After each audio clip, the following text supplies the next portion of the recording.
Hello everyone, welcome back to Milkshake. I am here with Mr. Chicken co-host. Yes! Sport puppet. I messed up that beginning, huh? All right, today we are going to talk about No Contact, the book written by H.D. Tudor. Now, remember, he is not just a narcissist, he is also a psychopath. And when he writes some of these things, he talks about all of the, plans and calculated plans behind the things that he does. He doesn't write about emotions behind the things that he does. So I don't even know if sucker got any at all, because he ain't saying nothing. So I'm going to read off some things that he has in this book. Some things are very helpful for you, and some of them are bullshit if you are just thinking that this is every narcissist. It's not, okay? So, good. Garbage. All right, here we go. So, he says, if I can get to the right page, sorry. All right. No contact is so effective because it deprives us of one thing that we need, and that is fuel. I hate when he uses this word because it's almost like we are robots, and this is, how we have to be fed in order to compute, like artificial intelligence. Now, we do need attention for self-esteem regulation. But yeah, the way he words this makes us seem not human whatsoever. I do think that he gets off on that power that narcissists have over you. Whatever. Do what you want. All right. Anyways. We gather fuel in two ways. The first is through positive fuel. This is where praise, attention, admiration, flattery, compliments, and so on are sent our way. The manner in which this fuel is provided can be through words and or through actions. It might be somebody telling us that they love us, or it might be somebody making dinner for us. The positive fuel is always gathered during the seduction stage. Now, like I said, love bombing is a two-way street. Regular relationships books, they call it the honeymoon stage. See? So this is actually normal. He's talking seduction stage because he's got a plan. I do admit, I do have a plan to get you to like me, and I do want to treat you well.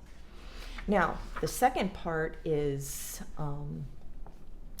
negative, all right, negative attention.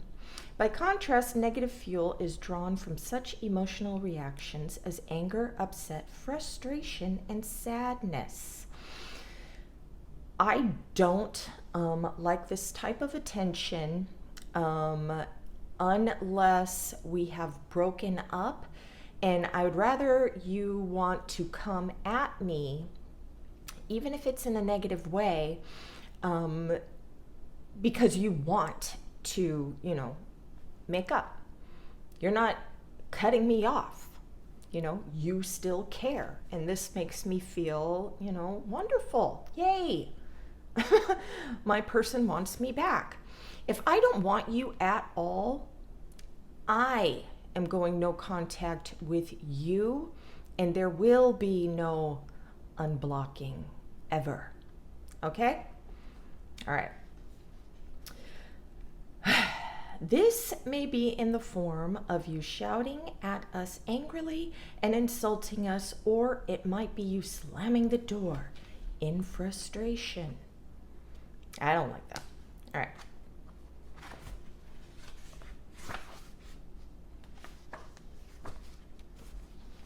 Next, we jump to all the excuses you're going to use on yourself to want to reach out. I love him, so how could I stand by and see him so distraught? Remember, we're only distraught that we have lost our primary source of fuel. I am a good person, and I could not ignore someone who was hurt. Only hurt because our primary source of fuel has been interrupted.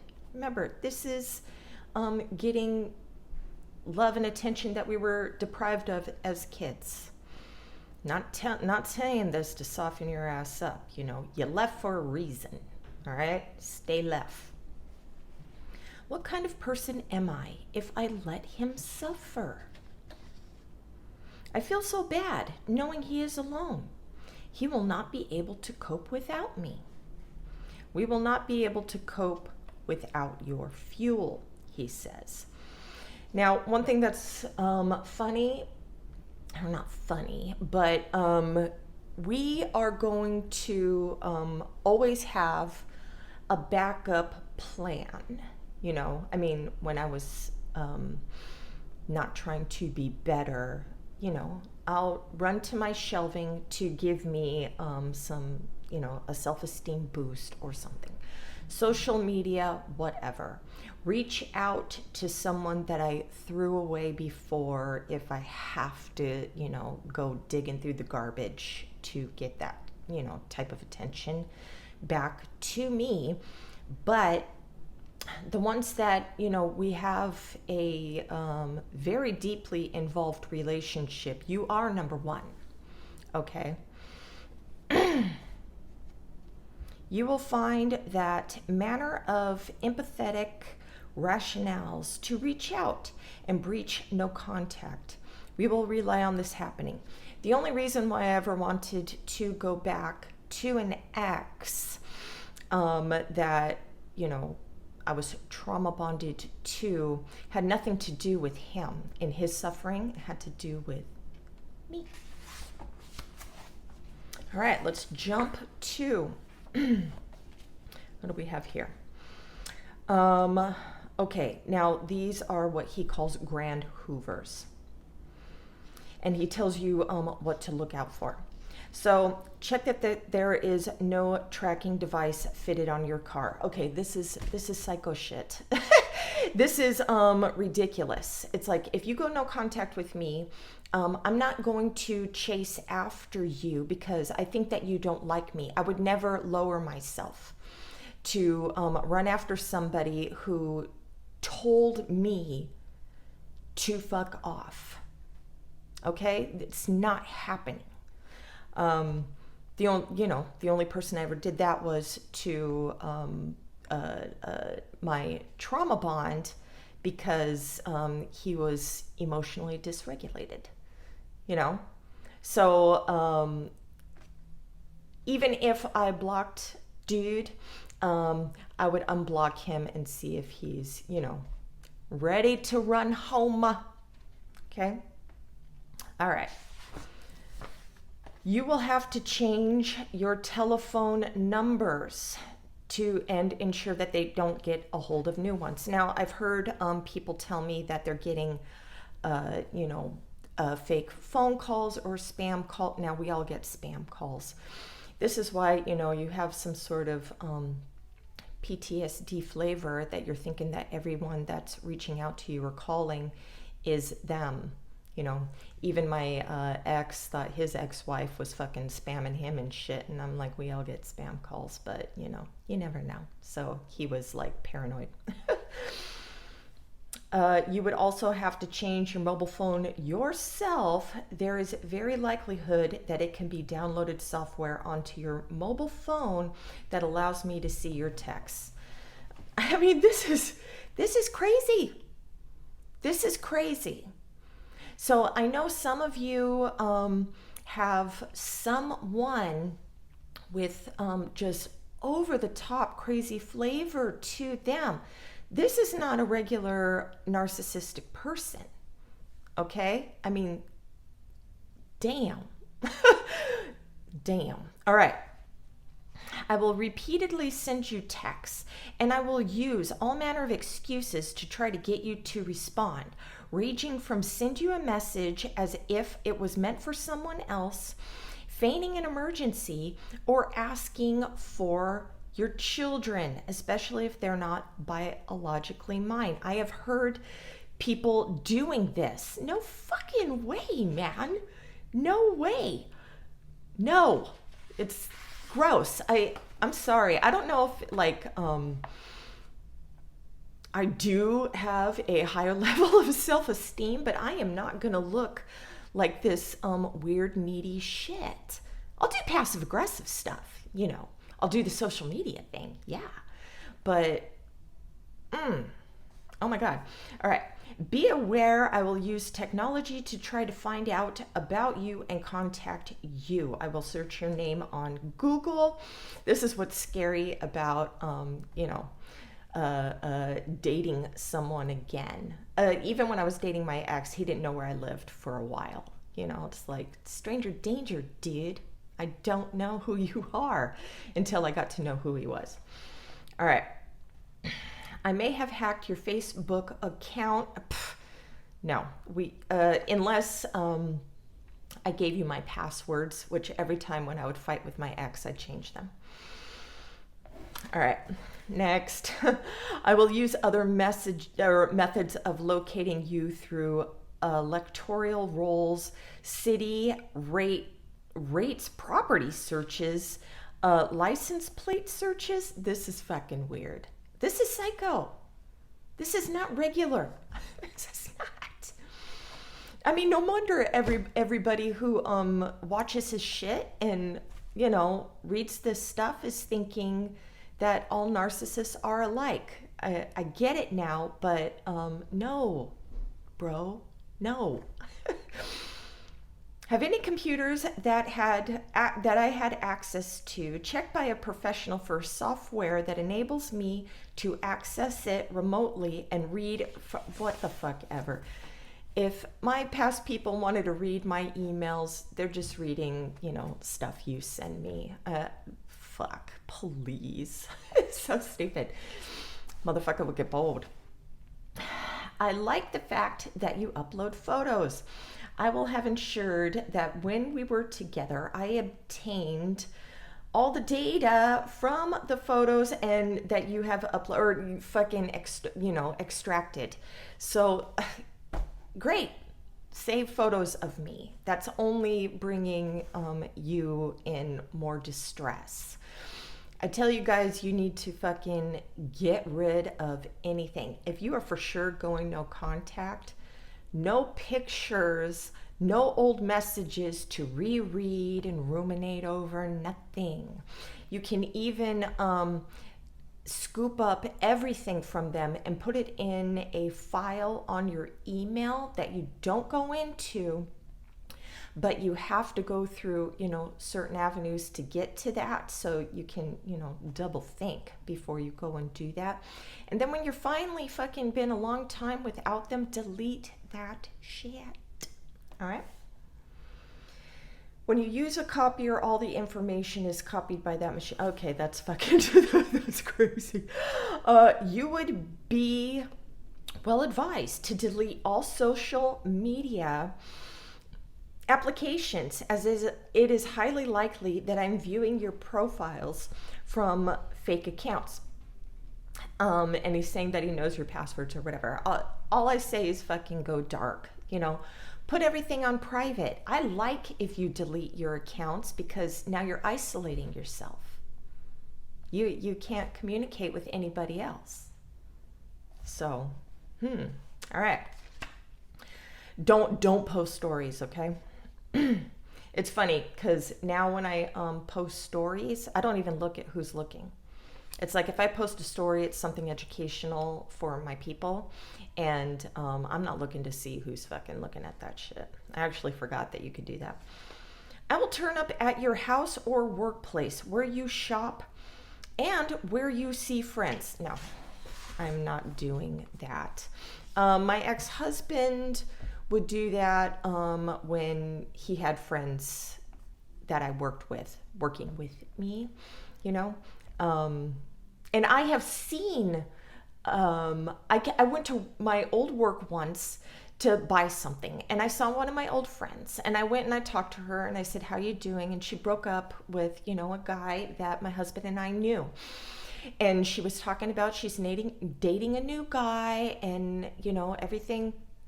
She was still sad, but this guy was really nice that, you know, she was dating and got to know his kid and everything.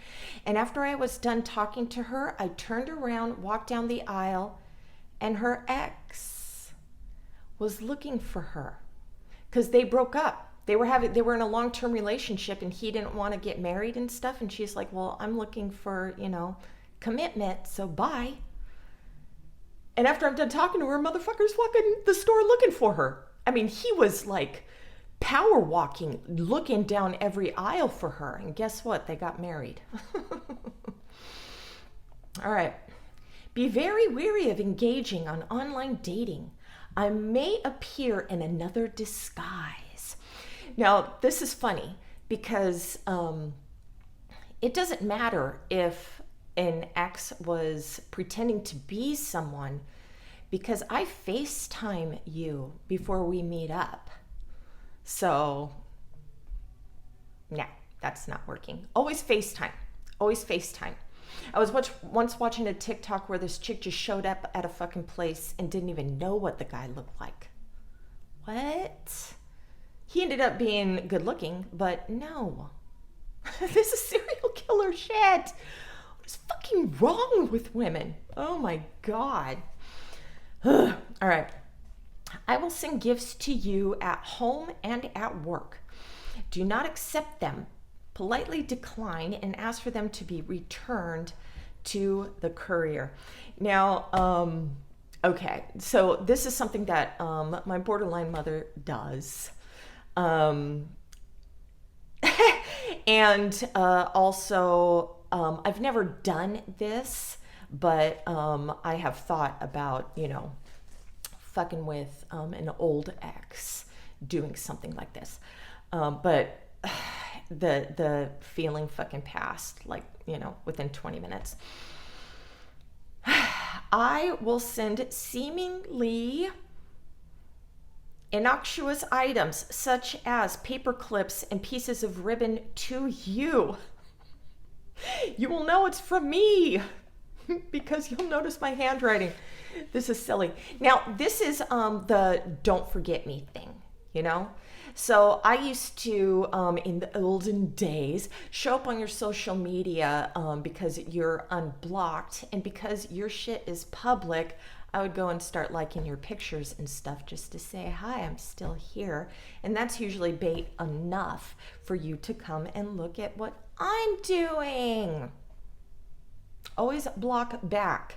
If I block you and you notice that there's some unblockage, or if you see, you know, your person, you know, and they're like, hey, or whatever, just block them right away if that door is shut. All right? I will threaten to hurt myself. All right.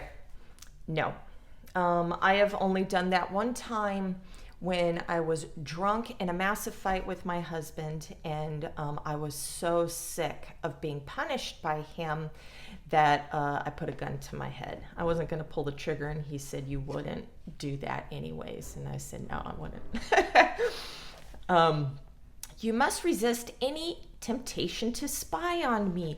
Yes, this is the most important, because you don't want to conjure up any longing, missing, or ruminating, also compartmentalizing any of the, you know, bad parts of the relationship.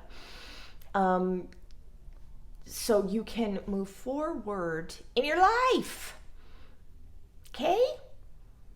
Don't forget, we always think that you're stalking us, even when you're not. So just don't. Okay? If you want nothing to do with us and you don't want to be psychologically damaged, don't. All right? Ditch those friends you knew were my, he calls them lieutenants and worshipers. Okay, these are just our mutuals, all right? I told you, divorce everyone. Family, friends, their children, and pets. No, you don't get to visit the pets. You are divorced from the pets. You either take them or not. You're done, okay? If you are involved in court proceedings with me, prepare for me to direct all my rage through this. I will repeatedly lie and con my lawyer, your lawyer, and judge, and other officials involved in this case. Now, my ex-borderline flavor, he voice recorded his court proceedings, and oh my God, yes, he looked like a fucking fool though, all right? And my ex's ex-wife was also trying to torture him for years, you know, in this way, which he was just like, what the fuck, man? I'm sure he still loved the attention though. He wasn't forgotten. All right. Remove trigger items. Again, this is hard for some of them because they may be expensive that they were given to you. So I love keeping gifts from my exes because they that was special to me in that time. They, you know, thought of me and gave me this stuff. But if it's triggering you, you got to get rid of the shit. So like during this last breakup, I did have to scoop up things that reminded me of him, even the soap I used to smell to remember his skin. Got rid of it. Because I didn't want to be thinking or having any good feelings about him. Fill your time. I play on the fact that you will be sat around reminiscing about our good times. Yes, please go and take care of yourself. When you do a glow up, it might be to get the attention of your ex, but who gives a fuck, okay? Because, I mean, we're always going to think it's for us. And even if it was in the beginning, getting your shit together is for you. You're going to build up your self-esteem. You're going to be feeling good about yourself. And more, you're not going to gravitate towards or want to go backwards. You're not. Okay? Join up to forums and communities to deal what you have experienced. You're welcome. All right. You may find that you have little choice but to change your name and P.O. box. Okay, this is crazy shit. This is crazy. I mean, if I have, you know, an ex doing super stalker shit and sending me presents and stuff, you know, oh, fucking, yeah, that's just giving me attention, but it is unwanted from you. Okay? All right. Let's finish this up real quick. I don't like going over half an hour. All right. Anyways, so no contact. We will unleash our own blitzkrieg. I don't do this. They say, but I've had this happen to me from borderline flavor. I think because they were splitting. Fury. Okay? Pleading. We will hang around you so you are not able to concentrate on your progress. That's showing back up to fuck with you so we're not forgotten. Using mutuals. Yes. Then he goes into different chapters on playing the victim card. Okay? This is terrible. I think something bad is going to happen. Please, let's speak. I didn't think you would do this, and it has led me to pieces. Please speak to me before I go under. You and I need to speak. I don't know what else to do. I'm at a loss without you. This hurts so much. Now, a regular pathological narcissist who is falling into a vulnerable state does believe that they are a victim in this shit. This guy is a psycho and using this shit for you. Even if I passive aggressively am falling into this state and using this, believe me, it's unconscious. And but if I get you back, I'm like, oh, yes. All right. Threats and intimidation. I even have somebody threatening their toxic ex. And I'm like, this is psychopathic shit. Just to get them back, all this blackmail and stuff. I'm like, what are you doing? She's a fucking opportunist. She used you. I mean, there was some like huge fucking usage going on. Big time. You know, my eyes are like, what? You let that fucking happen?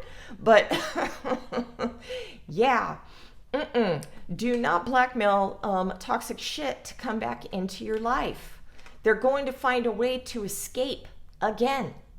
And you're just going to be in a world of pain. False suicide. Had that happen to me too. Always call the cops. Real or imagined, because if it's a borderline flavored person, it could be very real. And the promise to change. A regular pathological narcissistic person is going to, if they, you know, my ex-husband was like, we have to go to therapy. I'm like, you go to fucking therapy. I'm not fucking going nowhere. So if I was to say, yes, I do want to work on the relationship, and I'm actually going to walk into a therapist's office, for me, I probably will, you know, defend myself if I'm unaware, because, you know, I believe that I'm justified and in the right with whatever the fuck that I do. And hopefully the therapist is conscious enough to, you know, be like, all right, we're going to take turns here and not fall for victim mode of either partner. Okay? Hopefully. So, I hope that was helpful.